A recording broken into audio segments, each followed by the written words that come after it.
Meus irmãos, nós estamos neste mês, já chegando perto do final do mês, e nós estamos mas passando para um novo tema a partir de domingo agora, que é o dia 1º de fevereiro. A gente vai trabalhar com o tema central, que é a presença manifesta de Deus. Esse primeiro mês, que é o mês de janeiro, estamos falando sobre a presença no sentido, o que a presença traz, como é a presença, buscar a presença de Deus. A partir de fevereiro, a gente vai começar a falar sobre o poder. A presença gera poder. Vamos dedicar ao tema poder. A presença manifesta de Deus traz poder, gera poder. É o tema para fevereiro. E para março, o tema é propósito. Os 3 P's: presença, poder e propósito. Então, a partir de domingo, começamos a falar sobre poder. Hoje é a nossa última reunião, que já vai falar com mais dedicação ao termo presença. Aí a gente vai avançar sobre alguns desdobramentos desse tema, que é o tema deste ano. Então, nossa palavra de hoje é: não posso viver sem a tua presença. Não posso viver sem a tua presença. E a referência bíblica que nós temos aqui é João, capítulo 14, versículos 15 ao 18, que diz assim: se vocês me amam, obedecerão aos meus mandamentos, e eu pedirei ao Pai, e ele dará a vocês outro conselheiro, que esteja com vocês para sempre, o Espírito da verdade. O mundo não pode recebê-lo, porque não o vê, nem o conhece. Vocês, porém, o conhecem, pois ele vive com vocês e estará em vocês. Não os deixarei órfãos, voltarei para vocês. Esse texto é João 14, 15 ao 18. Então, esse texto nos chama a atenção, porque Jesus agora, nesse momento que ele está conversando com os discípulos, essa conversa é uma conversa longa que só foi descrita por João. Os outros autores, dos evangelhos, nós temos mais um autor que era apóstolo, que era Mateus, e João eram apóstolos. Lucas e Marcos não eram apóstolos, tá? Eles fizeram os evangelhos baseados em testemunhos e pesquisas junto às pessoas que andaram com Jesus, tá bom? Então, João descreve algo que ele presencia ali, que os outros não testemunharam. No caso de Mateus, não escreveu sobre isso, e os outros também não testemunharam e não tiveram alguma informação sobre isso. João dá detalhes de certos momentos de intimidade. A maioria dos especialistas declaram que o Evangelho de João foi escrito para quem é discípulo, para pessoas que queriam conhecer Jesus num nível diferente, de mais intimidade. Porque o Evangelho de Mateus foi escrito com o objetivo de convencer os judeus que Jesus era o Messias. Então, tudo que está escrito ali mostra Jesus como o Messias. O Evangelho de Marcos foi escrito para os romanos, para levar os romanos ao entendimento de que Jesus era o Messias. O Evangelho de Lucas foi escrito para os gregos, porque cada evangelho tem a sua particularidade, Mateus procurando mostrar que Jesus cumpriu as profecias messiânicas, e por isso ele era um Messias, escrito para judeus. Para os romanos, o Evangelho de Marcos é um livro menor, mais curto, mas é o livro que mais tem milagres e poder. E apesar de ser um livro tão pequeno, comparado com os outros, Mateus tem 28 capítulos e Marcos só tem 16. Mas eles procuram mostrar para os romanos que Jesus tinha o poder e a força, porque romanos admiravam força e poder. Já o Evangelho de Lucas foi escrito para os gregos. Os gregos admiravam sabedoria, conhecimento, e Jesus é representado no Evangelho de Lucas como alguém que transmitia sabedoria. O Evangelho de Lucas é o que mais tem parábolas de Jesus e explicações com mais profundidade. E o Evangelho de João foi escrito para os discípulos, mostrando como era a intimidade de Jesus com os seus discípulos. Então, há uma grande parte do texto mostrando coisas que os outros evangelhos não mostram. A intimidade de Jesus com os seus discípulos. E esse momento que nós lemos aqui, nós temos aqui vários capítulos, todos que aconteceram no mesmo dia. Desde a hora que vai ter o jantar da Páscoa na quinta-feira, você já vê isso no capítulo 13 de João, Jesus vai lá e lava os pés dos discípulos. Aí ele começa a falar, o 14 que a gente está lendo aqui, ele vai falar que ele vai precisar ir, que o Espírito Santo vem. Capítulo 15 ele vai falar sobre o relacionamento que ele quer ter, a videira verdadeira, e assim ele vai. Tem oração pelos seus discípulos. Então, uma grande parte do livro é dedicado a esta intimidade da noite de quinta-feira, antes de Jesus ser crucificado. Ele vai para o Getsêmani, e ali ele vai ser preso, julgado durante a madrugada, e aí, de manhã, ele já faz o caminho do Calvário, 9 da manhã, ele é pendurado na cruz. Ele é pregado na cruz. Então, vários capítulos, todos falam de um momento de Jesus, mas é crucial para que a gente aprenda o coração do Senhor, entender o amor e o cuidado que ele tinha. Nesse momento em particular, ele está conversando com seus discípulos e procurando deixar de uma forma mais clara para os seus discípulos que ele vai precisar partir, que ele vai precisar ir embora. E, logicamente, os discípulos estão ali entre entende e não entende bem, entre aceito e não aceito, e o aceitar e não aceitar era, eu não concordo com isso, porque o senhor tem que ir, agora que está ficando bom, né? O senhor vai ter que ir embora. Enfim, é toda uma coisa que está na cabeça deles, um monte de dúvidas, e Jesus está gastando um tempo explicando, falando com eles, dando exemplos, e aqui ele está dizendo, olha, eu vou embora, né? Mas vocês não ficarão sozinhos. Eu vou enviar o Consolador. É preciso que eu vá para que o Consolador venha. É nesse contexto que Jesus está explicando para eles. Olha, vocês nunca ficarão sozinhos. Fala amém, irmãos? Amém. Vocês não vão ficar sozinhos, porque o medo dos discípulos era, o senhor vai e a gente vai ficar aqui sozinho? Porque, irmãos, quando você vive sozinho, você se acostuma a viver sozinho. Agora, quando você já tem um acompanhamento, uma convivência, você não consegue ficar sozinho. Porque você, né, a presença de Jesus foi muito positiva na vida deles. Agora Jesus fala, eu vou embora. Fala, peraí, o senhor nos chamou para tudo isso e agora o senhor vai embora? Aí Jesus está tranquilizando e fortalecendo a ideia de que eles tinham que estar buscando agora o Espírito Santo. Porque ninguém que quer viver para Deus pode viver sem a presença dele. Ninguém que quer cumprir o seu chamado, o seu propósito, pode viver sem a presença de Deus. O Evangelho, a vida cristã, é uma vida em que nós precisamos de Deus caminhando conosco. Não é conhecimento sobre Deus, mas é a vida com Deus. Isso é muito importante. É o que nós temos falado aqui durante todo esse mês. Se a tua presença não for conosco, nós não iremos. A gente já caminhou, não sei vocês, acho que a maioria de nós já caminhou uma parte das nossas vidas sem Jesus. Eu comecei cedo na igreja, mas eu lembro, eu tenho lembranças da minha vida sem Jesus. E eu não quero mais saber disso, não. Eu não volto mais para trás, mas de jeito nenhum.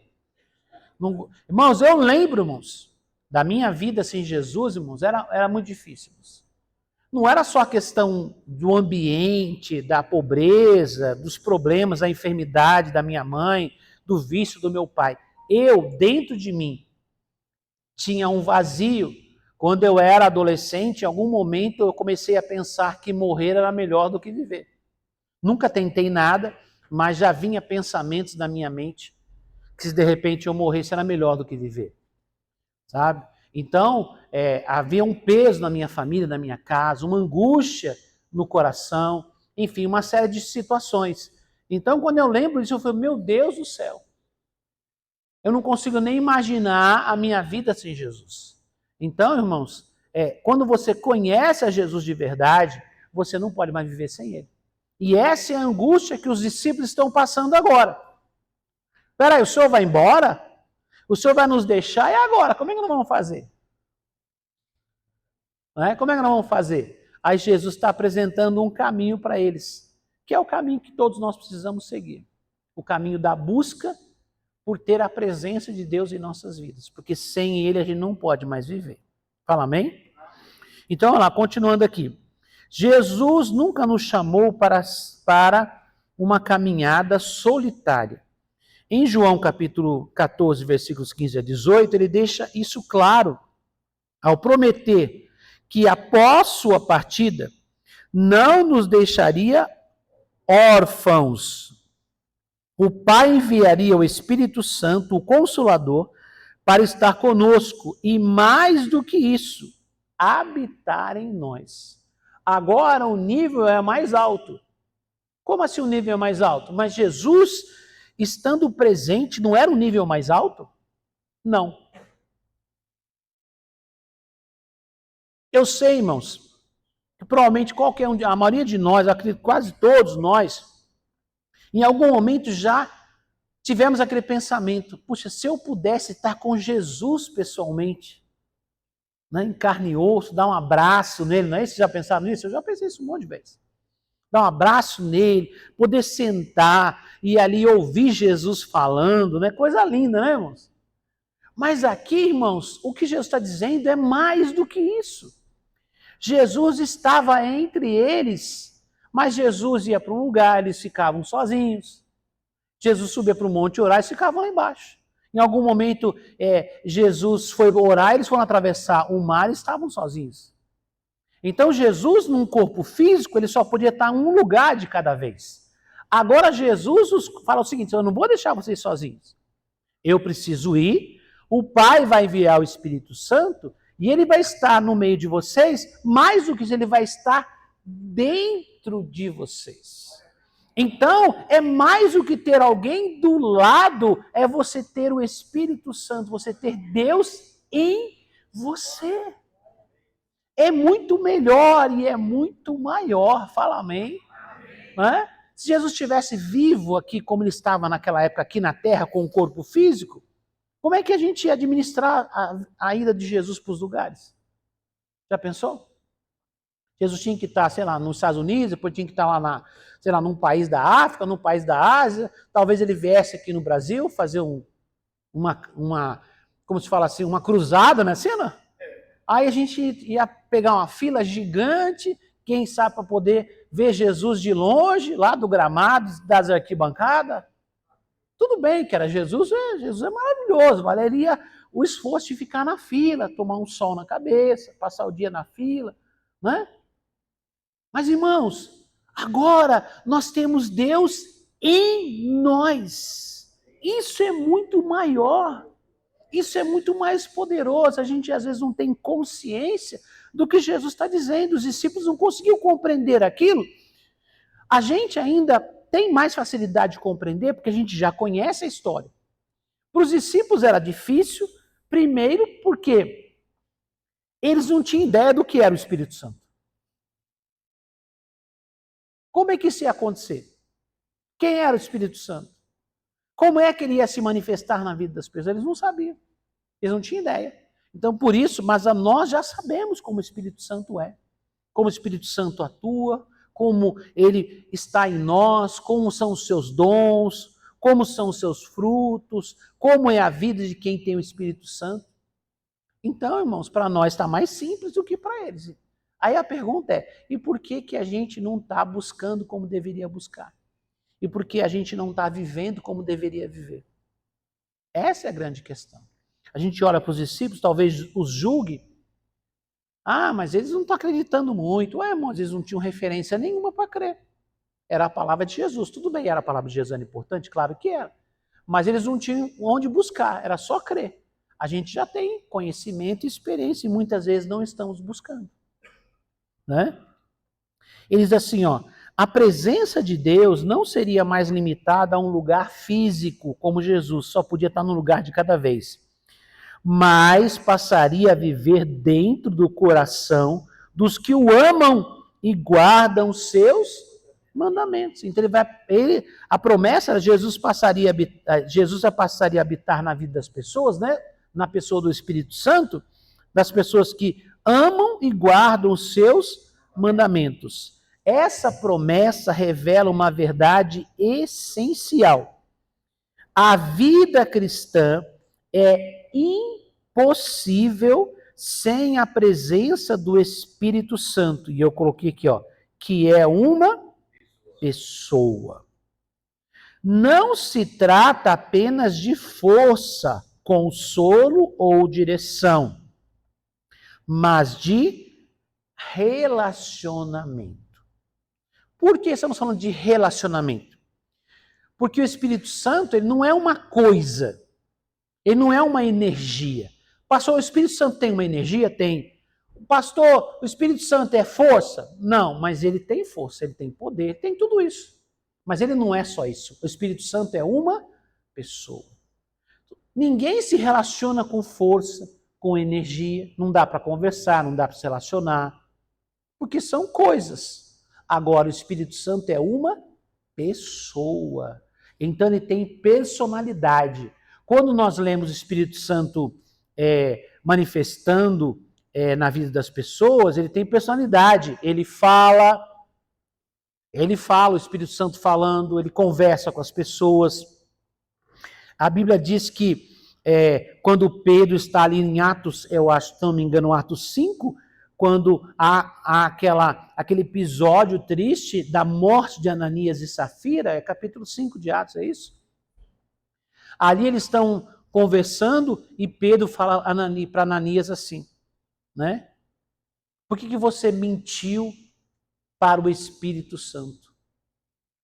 Não mentisse aos homens, mas mentisse para Deus.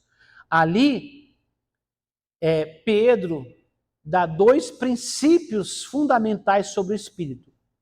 Primeiro, diz que o Espírito Santo é Deus. Ele não é só um coadjuvante, um Espírito bom que ajuda Jesus e o Pai. Não, o Espírito Santo também é Deus, tanto quanto é Jesus e tanto quanto é o Pai.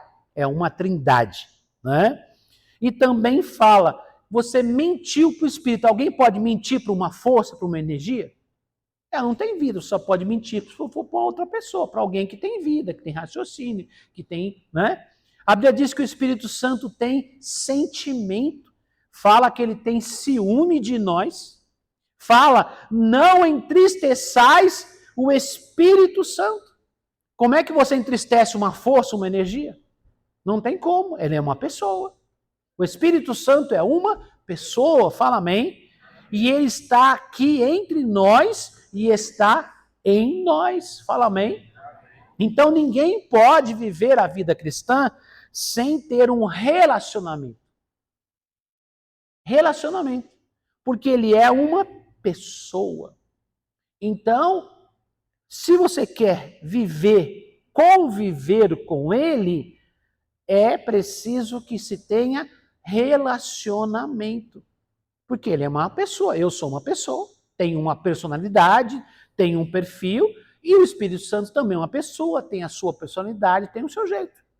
Então, há um relacionamento. Então, entre pessoas, há relacionamento. Né? Há relacionamento. Então, é disso que estamos falando, é uma convivência. Se você convive com alguém, o mínimo é um relacionamento em que você conversa, em que você expressa, se você convive com alguém no mesmo ambiente. certo? Então você conversa, você fala de algumas coisas, você troca ideia, você expressa o que você sente e a outra pessoa também fala com você, troca ideia. Enfim, é um relacionamento. Assim é com o Espírito Santo. É por isso que a gente é meio doido, né? Porque a gente conversa com alguém que a gente não vê.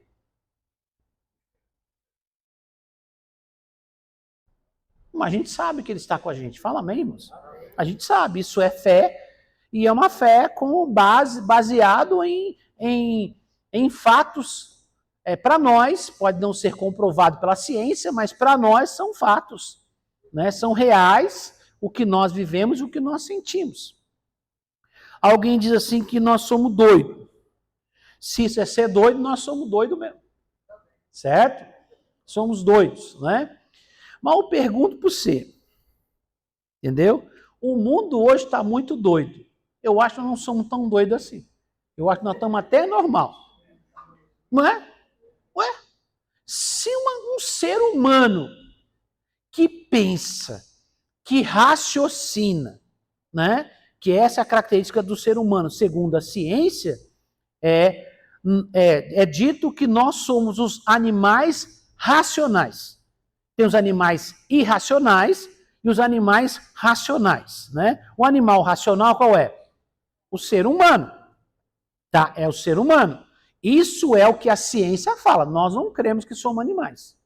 Nós cremos que nós somos filhos de Deus, imagem e semelhança do Criador, tá? Então, só para poder, eu estou falando o que a ciência diz. Então, o que caracteriza um ser humano? É ser racional, é pensar, raciocinar, é organizar ideias dentro da sua mente e de alguma forma até poder executá-las. A criatividade, o sentimento, e são características de um ser que tem personalidade e tem raciocínio. Aí a gente tem hoje seres humanos que pensam assim, eu nasci no corpo errado, a minha alma é de um leão e eu estou num corpo de um ser humano. Aí eu vou mudar, vou aumentar o meu cabelo, vou fazer uns negócios no meu rosto, vou colocar uns dentes compridos e vou ficar parecido com um leão porque eu sou um leão no corpo de um ser humano. Você sabe que isso existe agora. Tem um nome, não me lembro. Hã? Como? Télia, o quê? Telian. Tá, não sei. Tá, tudo bem, que seja esse nome. Então, irmãos, olha aqui para mim, pra vocês entenderem. Não há lógica nenhuma nisso. Eu sou um leão dentro do corpo de um homem. Se fosse um leão, não conseguiria pensar, nem raciocinar. Você já viu um leão pensando assim, eu cansei de ser leão, vou ser um macaco. Vocês já viram isso? Tem isso, não? Eu acho que vou virar um rinoceronte. Por que não tem isso na cabeça de um leão? Porque ele não pensa, ele não raciocina, ele vive por instinto. Então, o ser humano pensa, raciocina e tem essas doideiras. Então, dizer que a gente conversa com alguém que a gente não vê, a gente é doido, mas não é tanto. Não é isso? A gente é doido, mas não é tanto. Então, estou citando esse exemplo, que tem muitos outros exemplos bizarros por aí, né? Que de gente conversando, né? Gente conversando com extraterrestre, não é isso, não? Tem. Foi abduzido, né? Foi levado pelo extraterrestre, depois devolveu aqui na Terra. Loucura no mundo, o que mais temos. Então a gente é mais um tipo de doido, certo? Mas o importante, sabe qual é? Que nós somos uns doidos felizes. E não queremos deixar essa doideira de jeito nenhum. Não é verdade? Somos doidos, já fomos doidos de outro jeito. Agora a gente é doido de Jesus e estamos felizes por isso. Então, irmãos, voltando à nossa realidade aqui.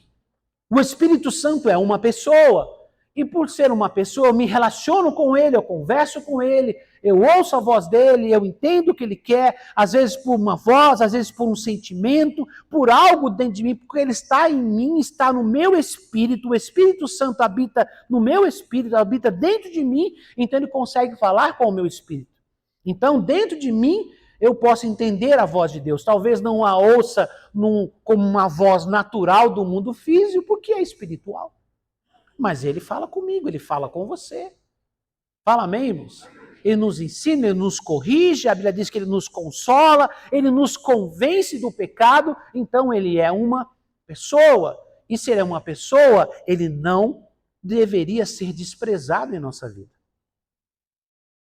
Qualquer pessoa que vive num relacionamento e a outra pessoa não fala com ela, não dá atenção para ela, não se importa com ela, como é que fica o relacionamento? Fica ruim, não fica? Não? Hein?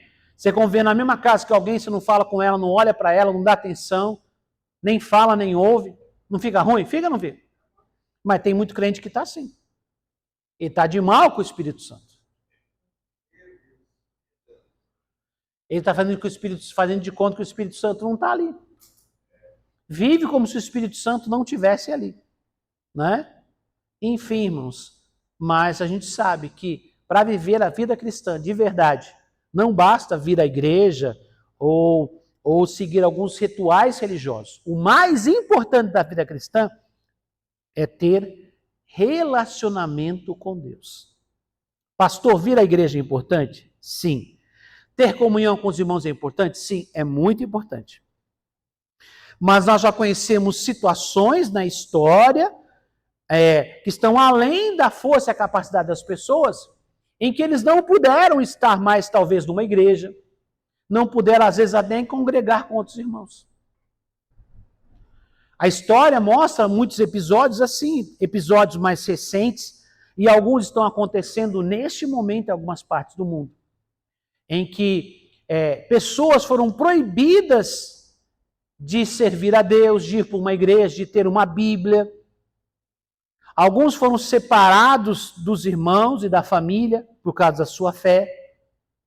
E agora essa pessoa está, humanamente falando, completamente isolada. O que resta para ele, na verdade, é o mais importante. É o seu relacionamento com Deus. Porque muitas vezes tem pessoas que estão na igreja mais pelas amizades do que por Deus. Mais por um hábito religioso do que por vontade de servir a Deus. Esse dia eu estava brincando, conversando aqui com o pastor Dario, falando com ele, né? Que a gente fala assim, irmãos, domingo não falte no culto. Aí alguém pergunta, vai ter o que lá? Não é isso, pastor Dario? Vai ter o que lá? Irmão, pelo amor de Deus. Mesma coisa se alguém fala assim, Estênio, você não vai voltar para casa? Fala, para quê? O que vai ter lá? Ué, vai ter meus filhos e minha esposa. Oxe. Ah, vai ter um jantar especial, vai ter um churrasco, vai ter o jogo, vai ter alguma coisa. Tudo bem, isso é legal, é. Mas o que tem de importante na minha casa? É a minha esposa e meus filhos. Você pode trocar de casa, ir daqui para lá, mudar de lugar para lá e para cá, mas o que eu tenho de maior valor é minha esposa e meus filhos. Entenderam, irmãos? Então, o que você tem de valor nessa vida cristã é o Espírito Santo. Ele é o seu tesouro, a coisa mais preciosa, a pessoa mais preciosa é o Espírito Santo. E muitas vezes a gente vive, teoricamente, a vida cristã sem ele. Não que ele não queira estar, mas nós não o valorizamos. Como é que alguém entristece o Espírito? Como é que alguém afasta o Espírito? Mas é possível, é. Por isso que a Bíblia fala, não entristeçais o Espírito, não minta para o Espírito. Não tente enganar o Espírito. A Bíblia fala, não se engane, de Deus ninguém pode zombar. Tem gente que está fazendo até brincadeira com o Espírito Santo. Eu falo brincadeira no sentido ruim da palavra. Então, irmãos, temos que tomar cuidado.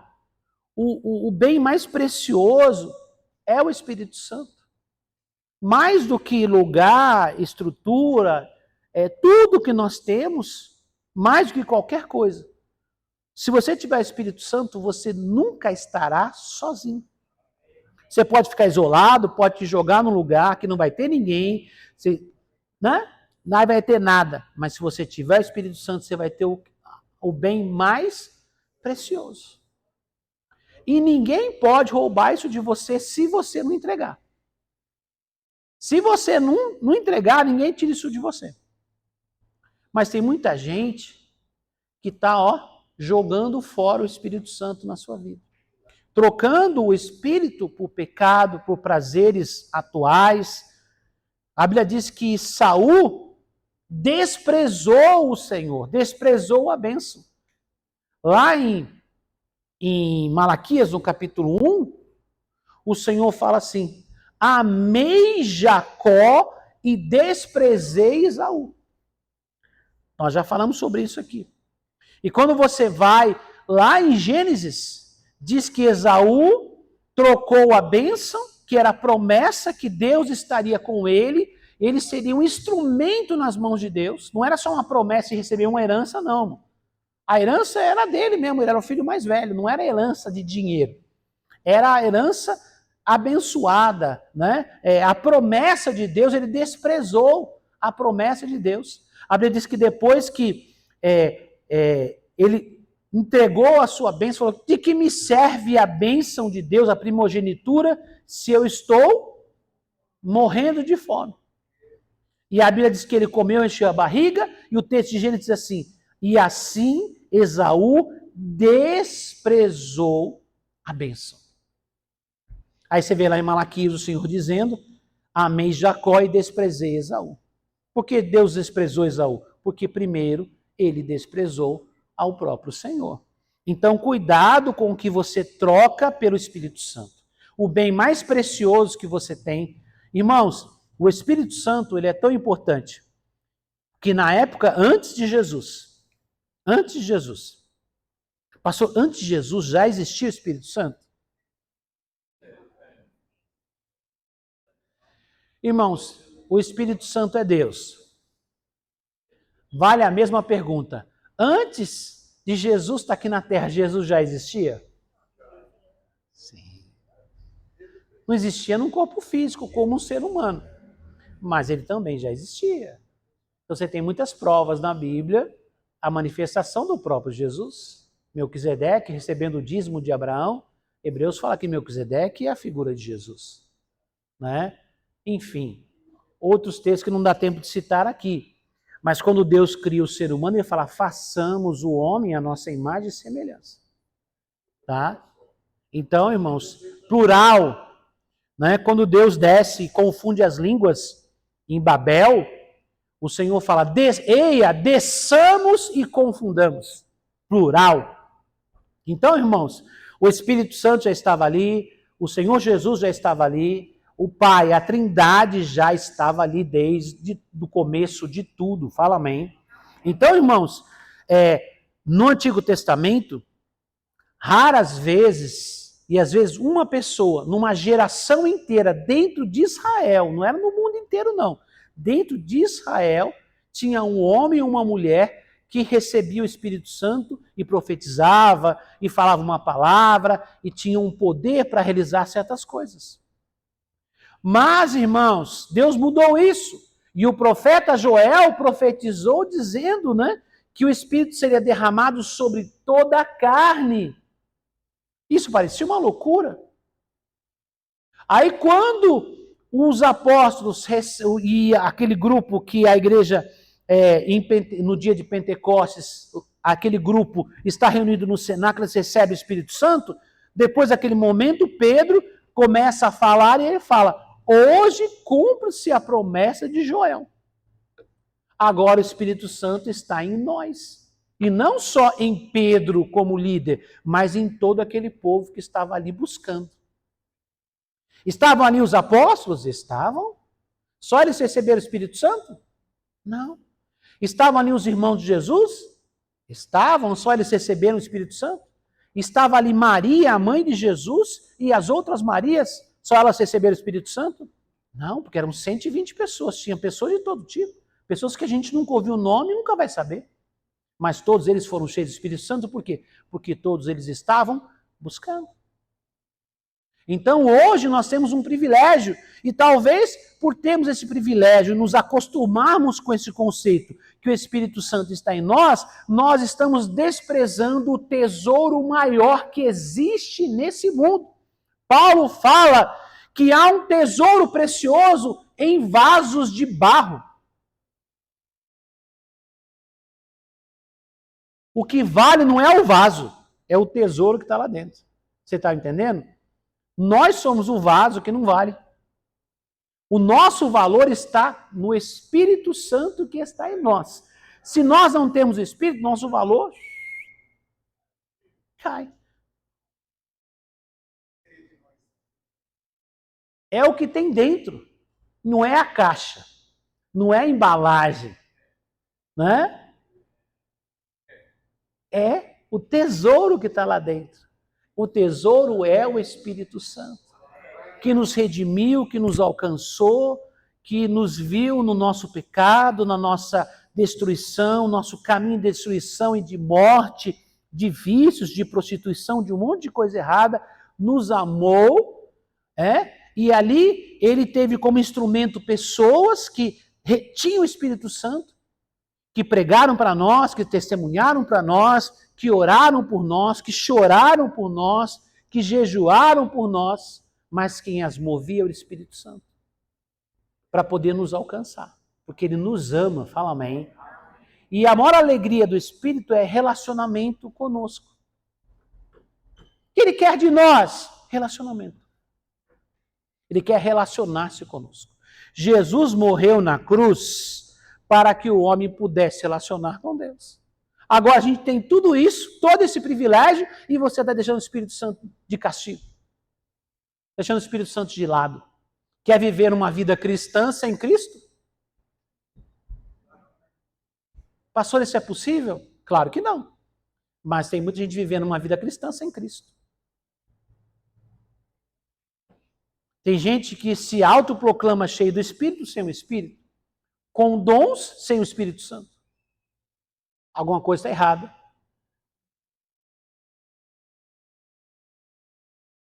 Continuando aqui, moço.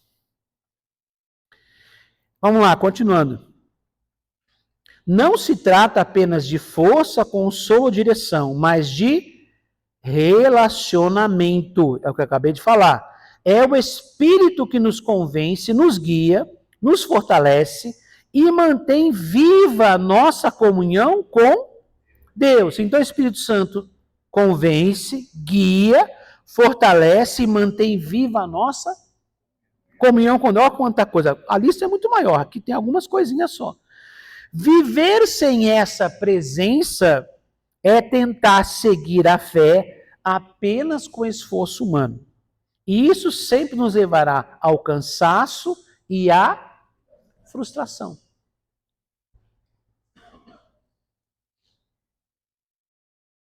Vocês acham que tem crente cansado de ser crente? Tem crente cansado de ser crente? Sim ou não? Sim. Você acha que tem crente frustrado por ser crente? Perceberam? Por quê, irmãos? Porque muitas vezes a gente está confiando em pessoas, confiando em coisas, e às vezes no nosso próprio esforço, achando que isso vai substituir a presença do Espírito. Não vai. Irmãos, vou dar uma dica para você aqui, é o seguinte: o ser humano, em algum momento, vai te decepcionar em alguma coisa, alguns mais e outros menos, mas todo mundo em algum momento vai fazer alguma coisa que você não gosta, que você não concorda, que você não acha bom. Isso eu estou falando de qualquer pessoa, estou falando tanto de pessoas com quem você convive, colegas, conhecidos, até pessoas da sua intimidade, da sua família, sua esposa, seu esposo, seus filhos, seus amigos, os seus líderes, os seus pastores. Entende uma coisa: a única pessoa que não te decepciona em nada é o Espírito Santo. Tudo que ele faz é para o seu bem. Então, o problema é que muitas vezes a gente está na igreja, mas a nossa confiança está no pastor, na pastora, está no missionário, está no apóstolo, está na instituição, a minha igreja tal. A gente confia num monte de coisa, confia. Irmãos, presta atenção, a gente convive, tem que ter um nível de confiança, porque senão não há um bom relacionamento. Mas a confiança infalível só temos que ter em Deus. Porque só esse não falha. E por que eu estou falando isso? Para você não depositar confiança em quem é falho. Eu sou falho e todos nós somos falhos. Eu peco e todos vocês pecam. Vocês entenderam, irmãos? Então, tem muita gente que está ficando frustrado, cansado, a fé não é mais a mesma coisa, está decepcionado, está desmotivado de vir à igreja, de participar, sabe por quê? Porque em algum momento ele está decepcionado com quem? Com pessoas, com a instituição ou com alguma estrutura, porque a confiança dele não está em Deus. Aprenda uma coisa, a gente convive, a gente se relaciona, há uma igreja, há uma congregação, mas a nossa base, a nossa segurança está em Deus, acima de qualquer coisa, acima do que qualquer pessoa. Aprenda isso. Quanto mais rápido você aprender isso, menos você vai sofrer. Porque a gente se decepciona com as pessoas e com as estruturas. Em algum momento elas não serão do jeito que eu imagino e vão falhar de alguma forma. Mas Deus é perfeito. Deus não falha, Deus não erra. E Deus tem um amor que está muito além da nossa capacidade de sentir e de imaginar por nós. Então, apegue-se a Deus acima de qualquer coisa. Eu não estou dizendo que você deva desprezar a sua liderança, os seus pastores, ou os irmãos na fé, ou a sua família, ou a igreja. Não é isso não, irmãos. O problema é quando a gente põe a nossa confiança nessas coisas. A nossa confiança tem que estar em Deus, acima de qualquer coisa.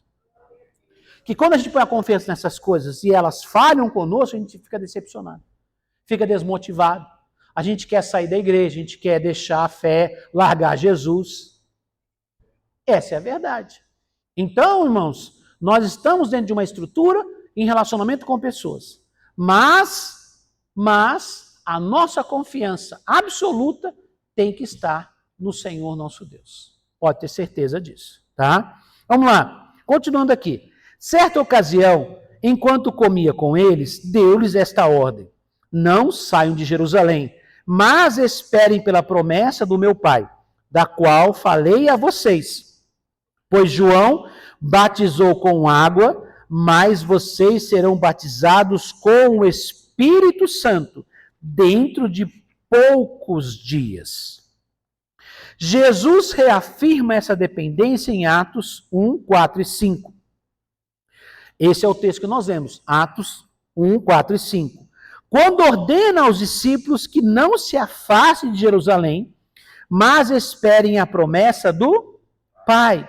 Mesmo após caminharem com Cristo, verem milagres e ouvirem seus ensinamentos, eles ainda não estavam prontos para cumprir a missão sem o Espírito Santo. Isso nos ensina que a experiência passada não substitui a presença contínua de Deus. Irmãos, os discípulos andaram com Jesus 3 anos e meio. Foi uma grande experiência? Foi poderoso, foi marcante, né? Foi tudo de bom. Agora, o Senhor Jesus os preparou e falou: olha, eu vou embora. Mas vocês não vão ficar sozinhos, vocês vão receber o Espírito Santo. E aí, mais à frente, quando Jesus ressuscita, depois da sua morte e ressurreição, ele se apresenta novamente aos discípulos e fala: olha, vou dar um conselho para vocês. Não se afastem de Jerusalém. Não se dispersem. Fiquem aqui até que vocês recebam o Espírito Santo. Até que vocês sejam batizados com esse Espírito e com fogo. Eu fiz uma promessa, mas vocês têm que buscar. Por quê, irmãos? Porque eles já tinham recebido a missão. O que eles tinham que fazer? Mas como é que você vai cumprir a missão sem o Espírito Santo? Jesus já não estava fazendo no lugar deles, porque antes Jesus fazia, eles acompanhavam, eles ajudavam. Não é? Agora Jesus falou assim, eu não vou estar mais com vocês, mas vocês vão lá, vão fazer. E como é que você vai realizar a obra de Deus sem o Espírito Santo? Não, não vai dar certo. Como é que vocês vão viver a vida cristã sem o Espírito Santo? Porque isso aqui é muito mais profundo do que uma missão no sentido de ser enviado com uma determinada tarefa. A mentalidade, o entendimento que os discípulos tinham sobre a grande comissão, a missão, não era somente alguém sair de ponto A para ir ao ponto B, cumprir uma tarefa e voltar para o ponto A e continuar sua vida normalmente. Não era isso. A missão era viver por Cristo em qualquer ambiente. Não era só quando eles eram enviados com uma missão, mas no dia a dia, no trabalho, com os amigos, com a família, em todo lugar onde eles estivessem, eles deveriam estar vivendo a vida cristã, sendo testemunhas com palavras, mas principalmente com ações. Então, se eu vou viver a vida cristã como uma referência de Jesus, como é que eu vou viver essa vida cristã sem o Espírito Santo? Eu não vou conseguir. Sozinho eu não consigo, sozinho você não consegue. É por isso que é muito comum a vida dupla dos crentes. O que é a vida dupla? Aqui na igreja ele fala, o Espírito Santo está aqui, aleluia, chora, levanta a mão, dá voadora, sobe nas paredes e canta e chora, eu te amo, Jesus. Aí sai da igreja e a vida é outra. Porque ele entende que o Espírito Santo está aqui neste lugar, nesta casa. Que o Espírito Santo está aqui, a gente está solto aí, o Espírito Santo está aqui recebendo adoração, recebendo louvor. Irmão, o Espírito Santo está em nós. Está em nós. Quer dizer, esse é o objetivo. Se você acha que o Espírito Santo está somente no lugar, você vai para os outros lugares por sua conta e risco, você nunca vai ser testemunho, você nunca vai cumprir a grande comissão. Porque a grande comissão não é só alguns que são enviados para falar da palavra de Deus. Não, a grande comissão é para todo crente. Todo crente tem uma missão. Mesmo que não seja o tempo integral, vivendo na igreja, ou sendo um pastor, um pregador, todo crente é um missionário no seu ambiente de vida, trabalho, escola, faculdade, amigos, vizinhos, está viajando de férias, ali ele é um missionário. É isso que Jesus está dizendo. Essa é a essência do evangelho. E como podemos viver a vida cristã sem o Espírito Santo? Vou viver a minha vida aqui, aí quando eu tiver que fazer alguma coisa para Deus, aí o Espírito Santo vem em mim, eu vou fazer a obra de Deus. Depois, assim como eu troco de roupa e fico em casa, eu tiro o Espírito Santo e aí volto minha vida normal. Tem gente que acha que é desse jeito. Irmãos, não se enganem. Você está vivendo emoção na igreja. Você está vivendo só emoção. Com certeza não é o Espírito Santo. Porque o Espírito Santo não está de brincadeira. Você acha que o Espírito Santo vai aceitar uma condição como essa? Vai aceitar isso aí para ele? Não vai, irmãos. Ele não vai se humilhar. O Espírito Santo é Deus. Você acha que ele vai ficar se humilhando? Tem gente que acha que o Espírito Santo está do lado como um coitadinho, por favor, me chama. Não, ele é Deus. Caramba, gente. Pastor, mas eu nunca vi. Mas a gente trata como se ele fosse um coitadinho, de vez em quando você tem que dar uma comidinha para ele. O Espírito Santo é uma pessoa. Ele é a pessoa mais importante nesse mundo e nós não podemos viver sem ele. Não podemos viver a vida cristã sem o Espírito Santo. Isso não existe, isso é ilógico. Mas tem muita gente que está vivendo dessa forma, achando que está vivendo para Deus. Isso é só religião. É por isso que a gente leu agora há pouco aqui. É só ritual, é frustração, é tristeza, é desânimo com as coisas de Deus. Sabe por quê? Como é que você vai fazer as coisas para Deus sem Deus? Não tem como. Então, Jesus está dizendo, olha, vocês precisam ser cheios do Espírito Santo, para vocês voltarem cada um para a sua vida normal, cheios do Espírito. Porque ali vocês serão os meus missionários. Ali vocês vão fazer diferença. O cara que trabalha construindo, o cara que trabalha na agricultura, o cara que trabalha consertando telhado, o cara que trabalha com vendas, enfim, a dona de casa cuidando dos filhos, varrendo, limpando, ou trabalhando em algum negócio, como Lídia trabalhava, vendendo tecidos, negociando, não importa o que você está fazendo. Em qualquer ambiente somos missionários, somos embaixadores do reino. Nós temos que colocar isso na nossa cabeça. Então, é impossível viver a vida cristã sem o Espírito Santo. Das tarefas mais simples às mais complexas. Por isso, irmão, não podemos ser relaxados. A Bíblia fala assim, ó, qualquer coisa que você faça, faça como se fosse feitas para o Senhor. Se você trabalha numa empresa, trabalhe com excelência como se você trabalhasse para o Senhor. Se você trabalha por conta própria, trabalhe com excelência como se você trabalhasse para o Senhor. Se você cuida da casa, cuide com excelência como se você trabalhasse para o Senhor. Independente do que você faça, faça com excelência, porque ali você é um representante do reino de Deus. O que você faz, o seu comportamento, a sua vida, fala de quem você crê e o tipo de vida que você leva. Então, irmãos, é uma mudança de pensamento. Na verdade, a gente tem vivido um pensamento deturpado. O pensamento bíblico é que a missão está muito além de ser enviado para um local. A missão está em todo o ambiente onde nós estamos. Então, irmãos, ele fala aqui, ó, precisamos buscar o Espírito Santo. Ele fala, vocês vão ser cheios do Espírito Santo para realizar a obra de Deus. E não é uma obra de Deus pontual. Aí a obra de Deus vai ser feita no sábado, a obra de Deus vai ser feita no culto de domingo, vai ser feita na quarta-feira. Não, a obra de Deus vai ser feita o tempo todo, em todos os lugares. Não é só na igreja, não é só na célula, não é só num culto ou numa vigília. A obra de Deus é feita em todos os lugares, em todos os momentos, por aqueles que estão cheios do Espírito Santo. Amém, irmãos? Vamos lá, continuando aqui. Todos eles se dedicavam unânimes à oração, com as mulheres, entre elas Maria, mãe de Jesus, e com os irmãos dele. Em Atos 1,14, os discípulos obedecem. Nós lemos Atos 1, 4 e 5, quando Jesus fala, ó, vocês não vão dispersar. Fiquem juntos e vão orar, vão buscar para que vocês recebam o Espírito Santo. Então, esse texto aqui diz que eles ficaram juntos. Aqui diz, ó, e eles permanecem reunidos, tá? Aqui diz, todos eles se dedicavam unânimes à oração. Jesus falou assim, vocês vão ficar buscando, até que do alto vocês sejam revestidos de poder. O que eles fizeram? Exatamente o que Jesus falou. Eles sabiam como ia acontecer? Não. Sabiam exatamente o que iria acontecer? Não. Jesus não falou, fiquem 10 dias e vocês vão ser cheios do Espírito Santo.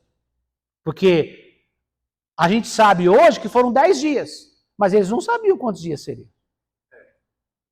Só falou, fiquem e continuem unidos e orando. Não é? Podia ser um dia, podia ser uma semana, podiam ser 10 dias, podia ser um mês, podia ser um ano, não sabemos. No caso deles, foram 10 dias.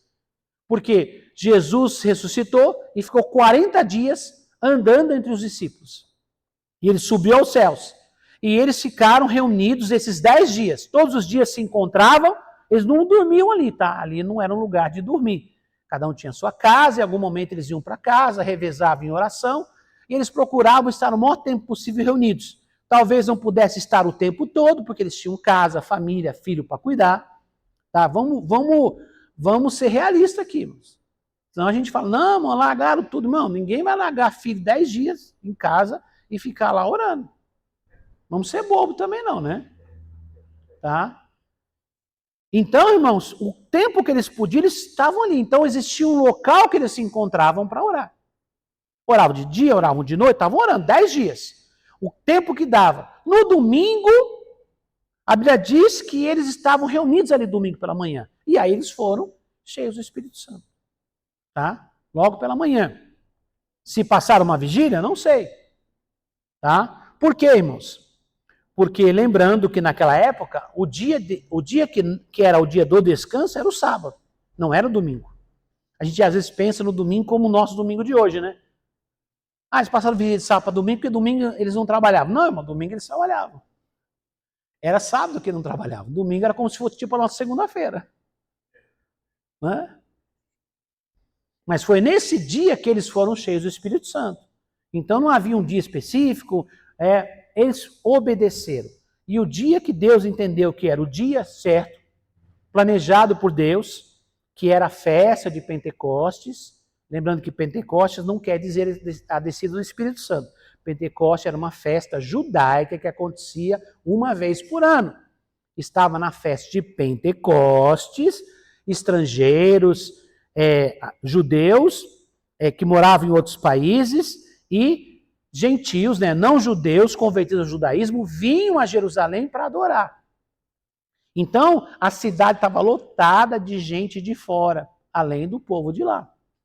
E foi nesse contexto que a primeira manifestação do Espírito Santo não foi cura nem milagre, mas foi falar em outras línguas.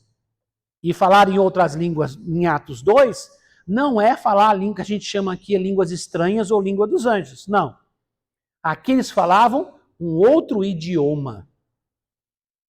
Porque a Bíblia diz que as pessoas que estavam lá ficavam maravilhados porque estavam ouvindo aquelas pessoas falarem sobre as grandezas de Deus na língua materna deles. Quer dizer, todo mundo ali era judeu, mas cada um falava uma língua estrangeira, pelo dom do Espírito Santo. Falava das grandezas de Deus. O cara que morava lá não sei aonde, longe, lá em outro país, a língua dele era outra, ele estava ouvindo alguém lá falando alguma coisa sobre Deus na língua dele. Isso que criou essa maravilha toda, que juntou gente. Não é porque eles estavam falando uma língua estranha, não, irmãos. É porque eles falavam alguma língua que alguém entendia. Fala amém. Só para vocês entenderem. Tá? Uma coisa, outra coisa, outra coisa. Existe a oração que falamos com Deus, mistérios com Deus, Paulo fala sobre isso. Sim. Em Atos 2 não era essa língua de mistério. Era uma língua que os outros entendiam, um outro idioma. Tá? Então era isso que estava acontecendo ali. E aquilo foi a primeira prova da presença do Espírito Santo. Não foi cura nem milagre, foi falar das grandezas de Deus. Eles ouviam as maravilhas de Deus na sua própria língua. E isso foi um sinal poderoso para aquele povo, porque naquele dia quase 3.000 almas se converteram e foram batizadas. Fala amém?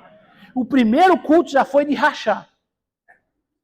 Se eles estavam em 120 pessoas, por que eu falo se eles estavam em 120 pessoas?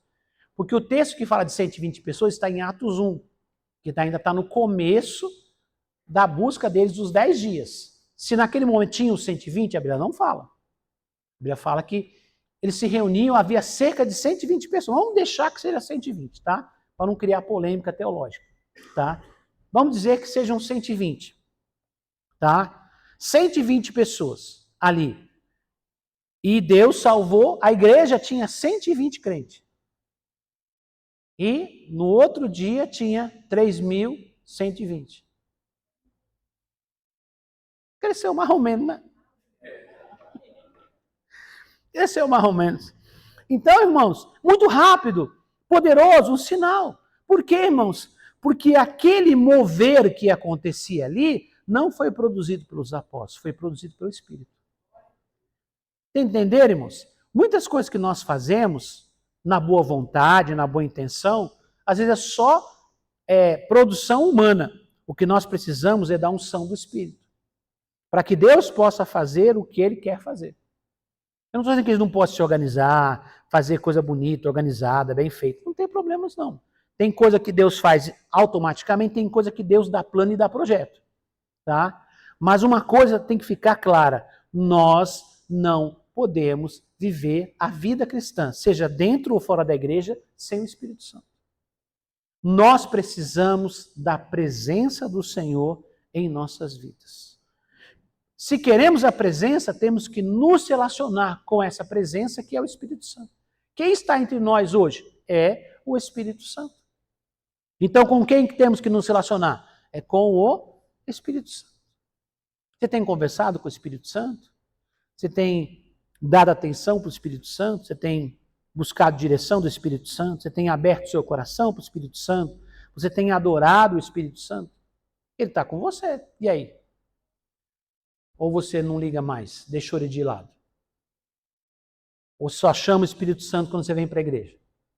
Para fazer segurança para você chegar no culto, participar de um culto que você se sinta bem, e ele faz segurança para você voltar até na sua casa, e aí depois, Espírito Santo, ó, Obrigado aí, vou viver minha vida aqui. A gente ri, mas isso é triste, irmão, mas tem gente que vive mais ou menos assim. Aí o que eu digo é, será que o Espírito Santo está acompanhando a gente? A gente acha às vezes que está, mas não está. Porque a gente está destratando ele. Desfazendo dele. Valorizando mais coisas e pessoas do que ele. O Espírito Santo tem que ser o primeiro na nossa vida. O mais importante. Porque ele é Deus. Fala amém. A Bíblia diz, amarás o Senhor teu Deus de todo o teu coração, de toda a tua alma e de todo o teu entendimento. Continuando aqui, irmãos. Em Atos 1,14, os discípulos obedecem o mandamento de continuar orando. Eles permanecem reunidos, perseverando em oração, conscientes de que não poderiam avançar sem aquilo que Jesus prometeu. A obediência abriu caminho para o derramamento do Espírito. Atos 2, como já falamos. Essa verdade permanece atual. Não podemos viver sem a presença de Deus. Por isso, buscar o Espírito Santo não é opcional. É essencial. Não é opção. Eu tenho várias opções, pastor. Tenho isso, tem aquilo outro. O Espírito Santo não é uma opção. Ele é essencial. Sem ele, as outras coisas não têm sentido. Fala amém? Tá? É na busca diária, na oração e na dependência sincera que experimentamos a vida plena que Deus planejou para nós. Então, na busca o quê? Diária, na oração e na dependência. O que é isso, irmãos? Quando falamos na dependência, é que, na verdade, nós já dependemos dele mesmo. Mas tem muita gente que ele quer ser independente do Espírito Santo. Ele quer fazer a obra de Deus sem Deus. Quer fazer a missão sem o dono da missão.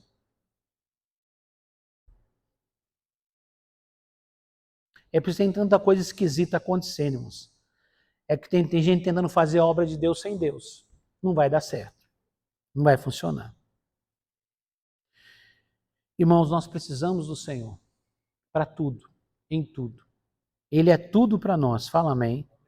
Todas as outras coisas derivam dele. Vem dele, são mantidas por ele. Tudo existe e é mantido por ele. Ele criou, ele mantém e ele tem um propósito para todas as coisas. Mas para a gente entender isso, a gente tem que estar vivendo na dependência dele. Deus, ele muitas vezes nos alerta, nos ensina, traz palavras sobre algum momento do futuro, faz promessas para nós, mas Deus não revela tudo e não fala tudo. Pastor, ele sabe tudo? Sabe. E por que ele não fala tudo? Porque ele quer que você viva na dependência dele. Ele não vai falar tudo e fazer tudo, não. A cada dia, assim como ele alimentava o povo no deserto, todo dia tinha comida. Não tinha comida tudo de uma vez. Todo dia tinha comida. Nunca faltou comida e nunca faltou água. Nunca faltou nada para eles no deserto. Eles não tinham nada, porque viviam no deserto, não dava para plantar, não dava para colher, não dava para produzir nada, mas nenhum deles teve falta de nada, porque Deus cuidou deles. Diariamente havia uma dependência de Deus. Assim também nós vivemos a nossa vida. Deus não vai dar tudo e nem vai fazer tudo, mas todo dia Ele vai cuidar da gente com excelência. Fala amém. Vai nos abençoar e vai nos conduzir. Então todo dia você vai diante dEle, Ele vai te abençoar, Ele vai cuidar de você, Ele vai suprir suas necessidades e vai te dar a direção daquele dia. E você faz, e mais uma parte, e no outro dia mais uma parte, outro dia mais uma parte, e assim nós chegaremos até o dia que o Senhor Jesus voltar, ou até o dia que Ele nos chamar, completando a obra. Cada dia completamos mais um pedacinho da nossa vocação aqui nessa terra, na dependência dEle. Fala amém? Vamos ficar em pé e vamos orar em nome de Jesus. Vamos falar com o Senhor. Vamos pedir perdão ao Senhor, porque muitas vezes temos desprezado o Espírito. Temos deixado de lado o Senhor. Temos feito os nossos planos, os nossos projetos. Temos caminhado e não temos o Espírito ao nosso lado, porque nós resolvemos caminhar o nosso próprio caminho. Muitas vezes, até com boa vontade, queremos fazer a obra de Deus, mas não convidamos Deus para fazer a obra conosco. A coisa está complicada, irmãos. Misericórdia. Estamos trocando a bênção por um prato de lentilha. Estamos trocando a bênção por prazeres momentâneos, por momentos de alegria, momentos de distração e deixando de lado o nosso compromisso com o Senhor. Mas Deus nos chama de volta a viver uma vida de dependência dele, saber tudo o que somos, tudo o que temos e todo o nosso futuro está nas mãos do Senhor. É nele que nos baseamos, é nele que nos sustentamos, é nele que aguardamos e esperamos com muita fé. Pai, em nome de Jesus, nos colocamos em tua presença, Senhor. Pai, nós nos colocamos diante do Senhor, lhe pedimos primeiramente perdão, Senhor. Perdão porque tantas vezes, Senhor, no nosso raciocínio humano, Pai, no nosso pensamento humanista e egoísta, acreditamos que podemos fazer algo sem a tua presença, que podemos viver uma vida equilibrada nesta terra sem a tua direção. Pai, quantas vezes nos enganamos e trocamos a tua presença por conhecimento humano, por estratégias humanas. Pai, trocamos a tua presença por tantas outras coisas. Pai, em nome de Jesus, nós lhe pedimos perdão, porque temos falhado na nossa missão, no nosso compromisso, na nossa busca, na nossa dependência. Pai, em nome de Jesus, nós lhe pedimos nesta noite que o Senhor venha quebrar todo pensamento humano, carnal, diabólico, Senhor, que tem se estabelecido sobre a mente dos crentes, sobre as igrejas, as pessoas deste mundo, ó Pai, que podem separar o Senhor da vida no dia a dia, que podem colocar o Senhor dentro de um templo e viver a vida fora da igreja sem a tua presença. Nos perdoe, Senhor, quando temos pensamentos, sentimentos e atitudes, Pai, que estão fora do teu propósito. Que nós possamos voltar, Pai, à essência, que possamos voltar ao princípio na vida de dependência. Assim como o Senhor Jesus falou, vocês não podem sair daqui sem serem cheios do Espírito. Vocês não vão poder viver a vida cristã e cumprir o chamado de vocês sem serem cheios do Espírito Santo. E nós lhe pedimos, Senhor, nesta noite, derrama o teu Espírito sobre nós.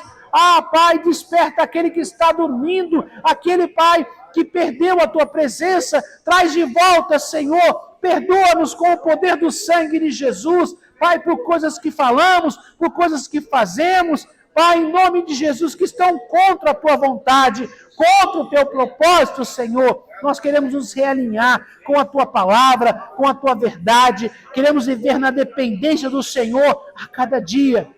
Queremos nos relacionar com o Senhor, porque o Senhor é uma pessoa. Nós não podemos deixá-lo de lado, não podemos tirá-lo de nossa vida, porque nossa vida não tem sentido mais sem o Senhor. Ó, Pai, nos perdoe pela nossa ignorância, nos perdoe, Senhor, pela nossa rebelião, pela nossa rebeldia, pela nossa desobediência, Senhor. Leva-nos a um novo nível como teu povo, como tua igreja, como os teus filhos, Senhor, vivendo na intimidade, na proximidade, na dependência do Senhor.